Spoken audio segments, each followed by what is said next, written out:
سبيل الدموع سبيل مريح تنهدى يا صاحي كي تستريح وبث الدعاء. Ada akun Mira 009982 ya. Dari ukhti kita di Australia, beliau bertanya, Assalamualaikum warahmatullahi wabarakatuh. Waalaikumsalam warahmatullahi wabarakatuh. Semoga Ustaz dan keluarga serta seluruh tim Mira Institute selalu berada dalam lindungan Allah Subhanahu wa taala. Semoga Allah Subhanahu wa taala memberikan perlindungan terbaik kepada Anda dan keberkahan di tempat Anda beraktivitas, dan semoga Allah memercikan keberkahan dimaksud pada kita semua. Baik, Ustaz izin bertanya, apabila di masa lalu pernah lalai dalam menjalankan solat, lupa ya beberapa kali, apakah wajib diganti ataukah cukup dengan bertaubat kepada Allah? Karena saya pernah mendengar tidak boleh melaksanakan solat sunnah sampai semua solat yang pernah ditinggalkan diganti. Tapi saya juga pernah mendengar cukup bertaubat kepada Allah dan berjanji tidak akan mengulangi lagi. Mohon bimbingannya Ustaz. Allah barik fi. Baik, seorang yang pernah bermaksiat, apapun itu jenisnya, baik maksiatnya terkait dengan Allah, bermaksiat kepada Allah secara langsung, ya, contoh diminta untuk beribadah, solat itu kan bagian pokok kepatuhan kita, bukti keimanan kita kepada Allah. Quran surah ke-20 Taha ayat ke-14, ya, solat itu bagian pokok pembuktian iman kita kepada Allah. Innani anallahu la ilaha illa ana fa'budni wa aqimis salata li dzikri. Aku adalah Allah, tak ada Tuhan yang layak dipertuhankan disembah selain aku, kata Allah, maka sembah aku. Ya, bagaimana menyembahmu ya Allah? Wa aqimis salat, tunaikan salat, ya, untuk mengingat aku, kata Allah. Quran surah ke-20 Taha ayat yang ke-14. Ada orang tak solat, ya, tapi dia mengaku beriman, atau dia menunda-nunda solat, ya, atau solat semahunya. Ada orang puasa Daud, dia solat Daud. Puasa Daud tu dia puasa Senin, Selasa dia rehat, ya, Rabu dia puasa, Kamis dia rehat, tu puasa Daud. Ada ni orang solat Daud, ya, subuh dia solat, zuhur tak. Asar dia solat, maghrib tak. Itu solat Daud. Itu tidak ada, ya. Dia melakukan itu, dia maksiat pada Allah, maksiat dalam hal ibadah. Ada maksiat hakun adami, ya, maksiat yang terjadi dari anggota-anggota tubuh pada soalan-soalan yang memang dilarang oleh Allah. Ya, lisan cakap yang baik, dia bercakap tak baik, dia mencela orang lain, padahal Allah mengatakan, ya ayyuhalladzina amanu la yaskhar qaumin qaum, hai orang-orang beriman, jangan saling mencela. Quran surah 49 ayat 11, ya, dia mencela, dia bermaksiat. Semua jenis maksiat ni, baik terkait hubungan dengan Allah ibadah atau terkait dengan interaksi sosial dalam kemanusiaan, muamalah, itu cara mengobatinya untuk kembali pada jalur yang benar. Cara pertama adalah dengan bertobat. Quran surah keempat An-Nisa ayat 17. Quran surah keempat An-Nisa ayat 17. Innamat taubatu 'ala Allahi lilladzina ya'maluna as-su'a bijahalatin thumma yatubuna min qarib. Sungguh taubat yang diterima oleh Allah itu subhanahu wa ta'ala, taubat yang diterima oleh Allah itu subhanahu wa ta'ala adalah taubat dari perbuatan buruk, su. Ya, perbuatan buruk, su itu perbuatan yang menyalahi ketentuan Allah. Ya, diminta memandang yang baik, dia pandang yang tak baik. Diminta solat, dia tak solat. Itu perbuatan buruk. Dan sumbernya dari nafsu yang digoda oleh setan. Jadi perbuatan su itu sumbernya dari nafsu yang diprovokasi oleh setan, digoda oleh setan, dikuasai oleh setan. Itu ada di Quran surah ke-12 Yusuf ayat 53. Wa ma ubarri'un nafsi innan nafsa la'ammaratun bis-su illa ma rahima rabbi. Kita tak mampu menganggap diri kita suci karena ada nafsu yang masih diprovokasi, digoda oleh setan.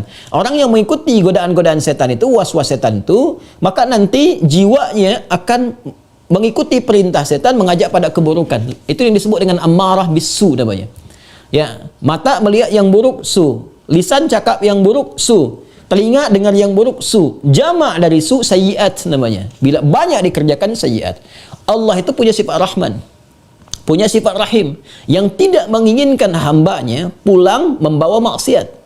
Kamu ini lahir bersih, bersih keadaannya, tampilannya bersih, tak ada dosa, tak ada keburukan, tak ada kotoran. Kenapa pulang kepada Allah jadi kotor? Kerana itu Allah tak berkehendak. Allah tidak berkehendak bila ada hamba satu pun pulang kepada Allah dalam keadaan maksiat, dalam keadaan kotor. Maka sepanjang dia hidup diberikan kesempatan untuk taubat. Taubat ini nanti yang berpeluang membersihkan kembali kotoran-kotoran dosa dan menyucikan jiwa-jiwa yang penuh dengan dosa-dosa. Ini taubat namanya. Nah, taubat itu nanti ada 3 turunan hukumnya. Ada 3. 1, mengakui kesalahan. Salah ini. Jadi kalau kita sadar, ya pernah salah, itu sudah sepertiga taubat. Dan itu mahal sekali. Hidayah Allah mahal sekali. Itu yang tak dipunyai oleh syaitan. Syaitan itu tak punya itu. Ya, karena sifat sombong, dia tahu Allah itu penerima taubat, tapi tak mau taubat. Ketika diminta oleh Allah itu untuk taubat, diberikan isyarat tuh, dikonfirmasi, ditanya, ma mana'aka alla tasjud, ya, ma mana'aka alla tasjuda idh amartuk, kenapa kau tak mau sujud ketika aku perintahkan? Itu kan isyarat taubat. Ya, Quran surah ke-7 ayat 12. Ya, tapi dia tak mau taubat.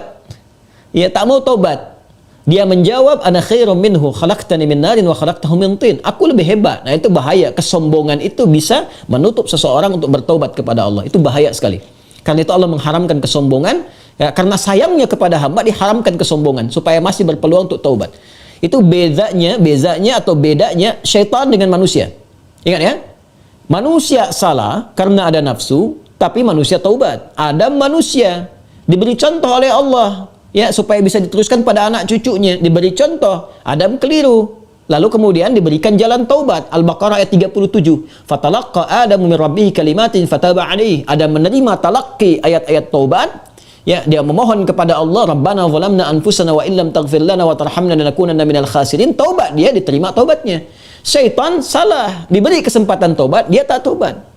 Ya, jadi jangan ikuti jejak syaitan. Wala tattabi'u khutuwatis syaitan. Quran surah kedua ayat 168. Jangan diikuti langkah syaitan. Kita beza dengan syaitan, kita beda dengan syaitan. Manusia salah, manusia taubat. Syaitan salah, syaitan tak kenal taubat. Jadi kalau ada manusia bersalah, pernah berbuat salah, tak mau dia taubat, itu patut diduga, boleh jadi sedang dikuasai oleh syaitan. Nah, jadi kalau ada pertanyaan, itu pertanyaan fitrah. Ya, saya pernah salah. Itu selalu ada fitrah itu. Ya, 2 anak Adam yang pernah salah satunya bermaksiat itu dan berkehendak untuk membunuh membunuh anak Adam, salah satunya. Ada kisah 2 anak Adam itu di surah Al-Maidah, ya, ayat 27 itu, ya, sampai dengan 30, ya. Watlu alaihim bil haqqi watlu alaihim naba ibna adam bil haqqi id qaraba qurbanan fataqabbala min ahadihima wa lam yutaqabbal min al-akhar. Muhammad SAW kisahkan, bacakan kepada umatmu, ya, tentang kisah 2 anak Adam yang diperintahkan untuk berkorban. Yang satu berkorban baik, yang satu tidak. Ya, maka yang satu diterima, yang satu tidak. Maka yang kecewa ini dia merasa cemburu, ingin membunuh. Nah, ketika akan membunuh ini fatawat nafsu lahu nafsuhu, fatawat tawa itu artinya naik turun. Ya, jadi enggak ya, lakukan tidak ya. Nah, itu di fitrah kita itu selalu ada bagian fitrah yang mencegah berbuat maksiat. Ada yang sifatnya mencegah dari awal, ada yang sifatnya menyesali. Ya, menyesali itu sambil mencela. Kenapa tadi saya harus marah nih sama anak nih? Kenapa tadi saya harus mencela dia? Kenapa tadi harus saya cemberut? Kenapa tadi saya harus berkata yang kasar? Padahal saya bisa berkata yang lembut. Nah, itu ada penyesalan yang kedua sambil mencela diri. Nah, bagian yang kedua ini setelah tak mampu mencegah, dia menyesali, disebut lawam namanya. Sifatnya lawamah. Ya, makanya ada yang dikenal dengan nafsul lawamah. Diri, jiwa yang mencela. Kenapa melakukan itu? Nanti puncaknya terjadi di akhirat, saat kembali, saat hari kiamat. Ya, banyak orang menyesal, kenapa dulu tak begini? Kenapa dulu harus begitu? Nah, itu ada di surah Al-Qiyamah, surah ke-75, ayat yang kedua. La uqsimu biyaumil qiyamah, wa la uqsimu bin nafsil lawwamah. Ya, aku bersumpah, kata Allah, ya, ada di jiwa-jiwa itu sebetulnya yang menyesali perbuatan buruk itu kenapa terjadi. Nah, taubat itu karena harus membuktikan kesungguhan untuk berubah, itu harus menyentuh kepada jiwa yang terdalam tadi. Karena itu harus ada unsur pengakuan, yang kedua unsur penyesalan. Unsur pengakuan itu secara fitrah akan muncul dengan sendirinya. Karena itu kalau keluar dia di pernyataan, itu Masya Allah, itu sudah hidayah Allah yang sudah masuk ke dalam jiwa. Jangan tinggalkan, cepat ambil. Ya, siapapun pelaku maksiat akan ada bersitan, sekelebat dalam jiwanya itu berpikir, apa aku harus selalu begini gitu? Ya, mungkinkah aku berubah? Nah, kalau ada hal semacam itu sudah hidayah.